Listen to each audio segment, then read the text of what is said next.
सबको दी तो सब्जी हो जाए। आपको सबको ध्यान थे बोल दो कभी। क्या कोई इंसान अपनी मौत के 3 घंटे बाद अपने सोशल मीडिया अकाउंट पर पोस्ट कर सकता है? क्या एक गलत इंजेक्शन ने साध्वी प्रेमबाईसा की जान ली है, या फिर वो वीडियो साध्वी प्रेमबाईसा की मौत का कारण बना है, जिसे आपत्तिजनक स्थिति में उनके पिता के साथ बताकर किसी ने एडिट करके वायरल किया था, जिसके बाद काफी साध्वी को ट्रोल भी किया गया। इस मामले में गिरफ्तारी भी हुई, यहाँ तक कि कोर्ट में चालान भी पेश किया। साध्वी प्रेमबाईसा पश्चिमी राजस्थान की एक मशहूर कथावाचक बन चुकी थी। अब उनकी मौत एक मिस्ट्री बन चुकी है। पुलिस उनकी मौत की मिस्ट्री को सुलझाने के लिए, उस गुत्थी को सुलझाने के लिए लगातार प्रयास कर रही है। लेकिन एक सवाल सबके जहन में है कि साध्वी प्रेमबाईसा की मौत आखिर कैसे हुई। साध्वी प्रेमबाईसा की मौत का समय शाम को तकरीबन 5 और 6 बजे के बीच का बताया जा रहा है। तो फिर उनके सोशल मीडिया अकाउंट से 3 घंटे बाद वो पोस्ट किसने किया था, जिसमें साध्वी के अकाउंट से पोस्ट किया गया और उसमें इस दुनिया को अलविदा कहने की बात कही गई। अब पुलिस लगातार उस गुत्थी को सुलझाने का प्रयास कर रही है, लेकिन इसके पीछे की असली क्या वजह है, क्या उनकी मौत के कारण हो सकते हैं, और क्यों उनके पिता के रो रो कर बुरा हाल हो चुका है इस बात को लेकर कि एक गलत इंजेक्शन ने उनकी बेटी यानी साध्वी प्रेमबाईसा की जान ले ली।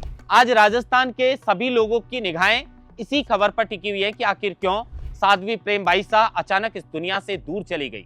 रात को जब वो अजमेर से कथा करके घर लौटी थी तब बिल्कुल तबीयत ठीक थी। कहा जा रहा है कि जुकाम हुई थी और इसी को लेकर एक डेक्सोना का इंजेक्शन साध्वी प्रेमबाईसा के लगवाया गया था और कहा जा रहा है कि 9 मिनट बाद इंजेक्शन लगते ही उनकी तबीयत बिगड़ने लगी। उन्हें एक प्राइवेट हॉस्पिटल में ले जाया गया, जहां पर डॉक्टरों ने उन्हें मृत घोषित कर दिया। लेकिन पूरी कहानी क्या है, विस्तार से समझने की कोशिश करते हैं। नमस्कार, आप देख रहे हैं लोकमत हिंदी और मैं हूं आपके साथ महेंद्र बांसुर। राजस्थान की एक प्रसिद्ध साध्वी जिनका नाम प्रेमबाईसा था।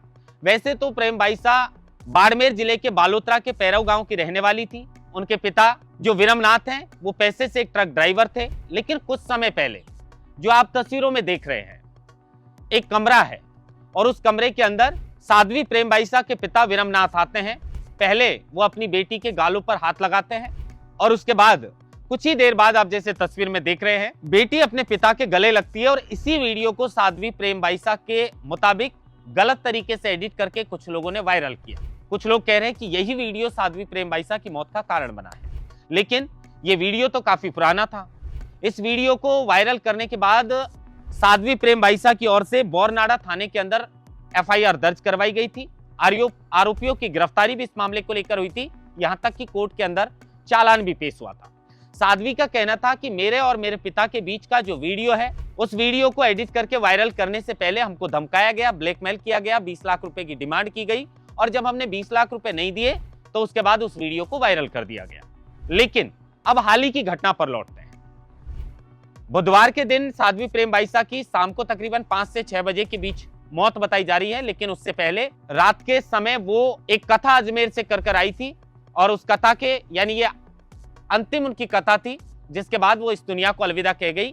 इस कथा के अंदर आपको देखकर लग रहा होगा, जब अजमेर में वो कथा पढ़ने के लिए गई थी, साध्वी की तबीयत बिल्कुल सही लग रही है। लेकिन उसके बाद उनके पिता ने कहा कि घर पर आने के बाद उनकी तबीयत बिगड़ी, इंजेक्शन डेक्सोना का लगवाया गया और उसके 9 मिनट बाद उनकी हालत खराब हो गई और उसके बाद मौत हो गई। लेकिन सवाल ये कि जब साध्वी की तबीयत पहले बिल्कुल ठीक थी, जुकाम में ऐसा कौन सा इंजेक्शन लगा जो मौत का कारण बन सकता है? एक क्वेश्चन मार्क यहाँ लगता है।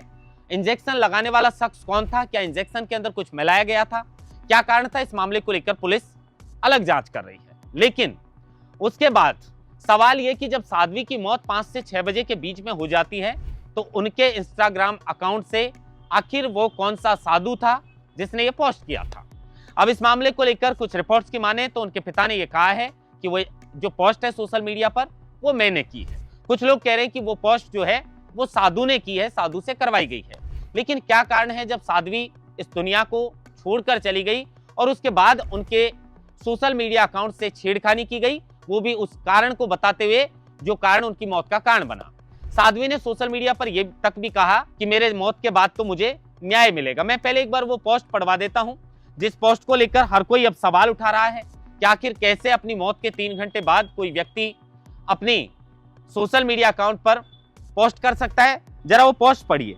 इस पर लिखा हुआ है, साध्वी प्रेमबाईसा का जो ऑफिशियल अकाउंट है, पूज्य सभी संतों को प्रणाम। मैंने हर क्षण सनातन प्रचार के लिए जिया। दुनिया में सनातन धर्म से बड़ा कोई धर्म नहीं है। आज अंतिम श्वास तक मेरे दिल में सनातनी है। मेरा सौभाग्य कि मैंने सनातन धर्म में जन्म लिया और अंतिम सांस भी सनातन धर्म के लिए ली। मैंने जीवन में आदि जगतगुरु शंकराचार्य भगवान, विश्व योग गुरुओं व पूज्य संत महात्माओं का हर पल आशीर्वाद रहा। मैंने पत्र लिखा, अग्नि परीक्षा के लिए निवेदन किया, लेकिन प्रकृति को क्या मंजूर था। मैं इस दुनिया से हमेशा के लिए अलविदा, लेकिन ईश्वर और पूज्य संत महात्माओं पर पूर्ण भरोसा है। मेरे जीते जी नहीं तो जाने के बाद तो न्याय मिलेगा। ये वो पोस्ट था जो साध्वी की मौत के 3 घंटे बाद उनके सोशल मीडिया अकाउंट पर पोस्ट किया गया। अब इसी पोस्ट को लेकर सवाल खड़े हो रहे हैं कि भाई जब साध्वी जी की मौत हो गई तो वो कौन शख्स था जिसने ये पोस्ट 3 घंटे बाद उनके इंस्टाग्राम अकाउंट से किया। कोई कह रहा है कि साध्वी के पिता ने ये पोस्ट किया है, पिता ने ये कबूल भी किया है कुछ रिपोर्ट्स के मुताबिक। तो कुछ कह रहे हैं कि साध्वी के साथ जो संत थे उन्होंने ये पोस्ट किया था, साध्वी ने ही उनसे कहा था। लेकिन यहाँ पर कुछ तो गुत्थी है जिसे सुलझाने के लिए पुलिस को पूरा प्रयास करना पड़ेगा और असली कारण दुनिया के सामने, पूरे प्रदेश के सामने लाना होगा कि आखिर क्या कारण था जिसकी वजह से साध्वी की मौत हुई है। कहा जा रहा है कि आज उनका अंतिम संस्कार उनके पैतृक गांव बाड़मेर बालोतरा के पैरऊ के अंदर किया जाएगा। लेकिन इंतजार इस बात का रहेगा क्योंकि सबके मन में ये सवाल है, सवाल कई हैं कि वायरल वीडियो पहले का था, क्या वो मौत का कारण बना या फिर गलत इंजेक्शन मौत का कारण बना। गलत इंजेक्शन किसने लगाया, क्यों लगाया, क्या मिलाया। कहा जा रहा है कि डेक्सोना का इंजेक्शन था। और फिर वो सोशल मीडिया पोस्ट जो 3 घंटे बाद आती है, ये वो सब सवाल है जो कहीं ना कहीं साध्वी की मौत पर कई सवाल खड़े करते हैं। लेकिन इंतजार है, जल्द पुलिस इस गुत्थी को सुलझाने का लगातार प्रयास कर रही है। इससे जुड़ा जो भी अपडेट आएगा हम आपको लोकमत हिंदी के माध्यम से दिखाते रहेंगे।